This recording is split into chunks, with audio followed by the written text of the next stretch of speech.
Bonjour à tous les amis, on va voir ensemble un petit peu l'essai de ce Ford Color. C'est un essai complémentaire à la chaîne Vlog Cars Passion. Là c'est vraiment un petit tour du propriétaire rapidement pour voir un petit peu ce que j'ai entre les mains. Ici il s'agit d'un Ford Kuga, le nouveau Ford Kuga en version hybride, version FHEV. Alors je vais faire un petit peu le tour des options. On est sur une finition vignalée. Vignalée c'est plutôt quelque chose d'intéressant en termes de finition puisqu'on a énormément d'équipements et ça évite de piocher dans la petite liste d'options. Alors on va attendre que le tracteur passe parce que nous sommes à la campagne et il peut y avoir des petits tracteurs qui font du bruit. Alors on a des jantes 18 pouces, on est sur un volume aussi qui est plutôt sympathique, on est sur une catégorie qui va viser plutôt les Peugeot 3008, les Renault Kadjar, Volkswagen Tiguan par exemple, Honda SR-V, on a du Toyota RAV4 et on a aussi le joli Hyundai Tucson ou Tuscan, je sais pas comment vous dites ça. Voilà. Alors, finition vignalée, chez Ford ils ont toujours l'habitude de mettre, plutôt que de mettre le nom du modèle, ils mettent la finition sur la finition vignalée. On a deux jolies sorties d'échappement et on a un joli blanc nacré, premium blanc, ils appellent ça, 300 € si vous le voulez, sur le catalogue. Prix catalogue d'ailleurs aussi, clé en main sur Ford Kuga, on est sur un 44 000 €. Oui, vous allez me dire ça fait cher, mais on est sur une hybride, n'oubliez pas. Alors, petite hybride, on le verra tout de suite, c'est un moteur qui fait 190 chevaux, moteur 4 cylindres, 2,5 litres 2 cylindrés, associé à un moteur électrique de 125 chevaux et une batterie située ici sur l'essieu arrière qui fait, accrochez-vous bien, 1,1 kW. Vous allez voir que c'est plutôt pas mal. Donc on va faire un petit peu le tour du propriétaire et de l'intérieur. On va voir le coffre, ouverture électrique. Alors on est sur un volume de 400 litres de chargement et si je coulisse, parce que vous avez les banquettes coulissantes, si je les coulisse, vous avez à peu près 581 litres de chargement. Et si je fais ça, hop, et hop, magie. Voilà, petit problème de ceinture qui bloque. Ah non, c'est le siège auto, pardon. Ok, on a 1480 litres de volume de chargement. Et ça, c'est plutôt cool. Donc on va voir un petit peu ce qui se passe à l'arrière. Alors moi, ce que j'aime bien aussi, c'est ça. Ces petites baquettes chromées. Alors on a du chrome partout. On a du chrome partout, même les jantes sont légèrement chromées. Vous en avez ici, vous en avez là. Vous avez les barres de toit un peu en aluminium. Ici, voilà, je vous disais, vous avez des gros chromes, des gros joints de chrome, des barres de chrome qui viennent un petit peu surligner la face avant. On a ces petites vagues en chrome, bon, à voir. On a les projecteurs aussi full LED. Et les mouches aiment bien le blanc, je vous le dis. Ouais, je vous disais que c'était le... Hop, c'est du live, il n'y a aucune coupure dans ce tour de propriétaire. Les sièges sont lourds, c'est très lourd. Voilà ce que vous allez avoir. Alors ce que j'aime bien moi, c'est vraiment que c'est super confortable à l'arrière. Honnêtement, on est sur une mousse très confortable, très agréable. Et puis je vous le disais, on a les banquettes coulissantes ici. Alors il faut avoir deux mains parce qu'à une main c'est pas possible. On a le petit rangement ici.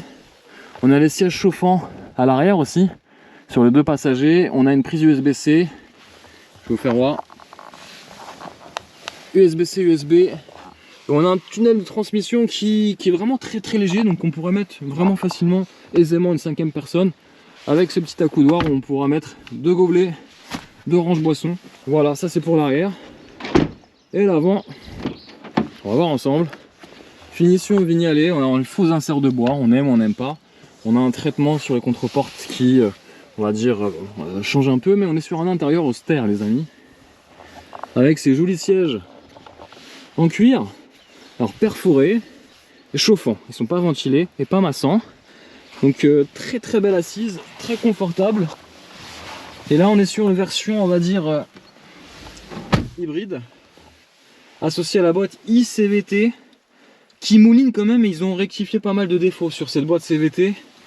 Fameuse boîte à mobilette, insert de déco en bois. Alors c'est du faux bois, on aime ou on n'aime pas. On a ce traitement, on va dire, à l'intérieur qui est plutôt assez classique, assez austère, puisqu'il n'y a rien qui dénote. Mais par contre, vous avez quand même une bonne finition au niveau des joints, de matériaux. L'ajustement est quand même assez parfait. Moi, j'aime bien. Bon, on peut allumer le contact. Alors, tout est digital. L'écran, hop, ici, pas personnalisable malheureusement. Et puis vous avez ce petit écran de, je crois, à peu près 8 pouces il me semble. Voilà, je sais pas ce que vous en pensez les amis, mais c'est plutôt pas mal. Une petite boîte à gants, voilà. Alors les vides-poches malheureusement sont pas non plus énormes. Et alors à l'arrière vous allez voir que c'est pas non plus énorme. On a une sono aussi BO Bang & Olufsen, bon pas dingue, hein, je vous le dis clairement. Puis je vous disais, hein, l'orange portière à l'arrière c'est vraiment mini. Hein. Ce que j'aime bien aussi, petit détail, ça vous le connaissez, c'est ça. Ça permet d'éviter de protéger plutôt les portières. Et là cette face avant on n'en a pas trop parlé. C'est plutôt pas mal, c'est plutôt doux hein, par rapport à l'arrière. L'arrière beaucoup plus massif, plus SUV américain. Et puis on va faire tout de suite un petit tour ensemble pour voir comment ça se passe. Hop. Voilà, je vous le dis les amis, si vraiment vous voulez un tour complet, c'est sur ma chaîne Vlog Cars Passion. Allez, on démarre. On se met en marche arrière, caméra de recul s'il vous plaît, avant, arrière. Voilà. Allez, et on démarre en électrique. Ça c'est plutôt la bonne chose. Ça c'est plutôt pas mal. Alors on va quand même mettre hop la ceinture. Donc là on n'entend rien. C'est que de l'électrique. Voilà. Hop, c'est parti. Alors je vous le dis hein, tout de suite en termes d'expérience, en termes de comportement routier les amis, c'est pas dingue, ça reste un SUV familial, confortable, ça c'est sûr. Hop, je vais vous mettre. Alors c'est du live, hein, aucun cut hein, dans la vidéo. Il se peut que je vous dise un peu de la merde des fois. De toute façon je vais le savoir tout de suite en commentaire. Hop, c'est parti. Donc électrique, je vais mettre la jauge électrique.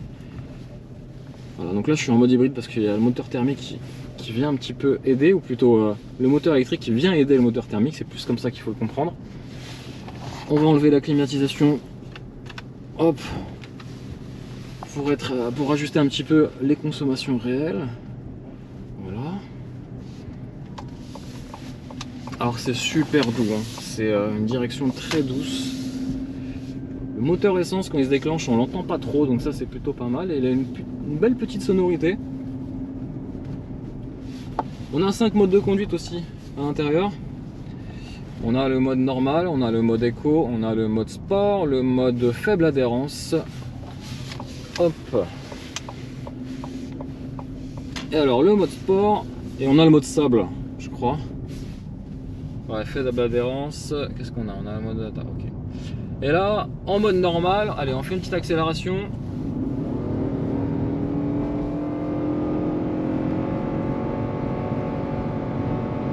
Bon. Voilà, bon, je vais ralentir. Là, je freine ou je décélère, je charge directement la petite batterie. Donc l'avantage hein, de cette petite batterie, c'est qu'en permanence, elle va vous aider sur les relances, surtout en ville ou en zone périurbaine à 70 km/h, où là, finalement, tout le potentiel hein, de ce véhicule est FHEV et non PHEV. PHEV, c'est le plug-in hybrid, il faudra la recharger sur une prise. Celle-ci, pas besoin, vous avez tout. C'est plutôt sympa.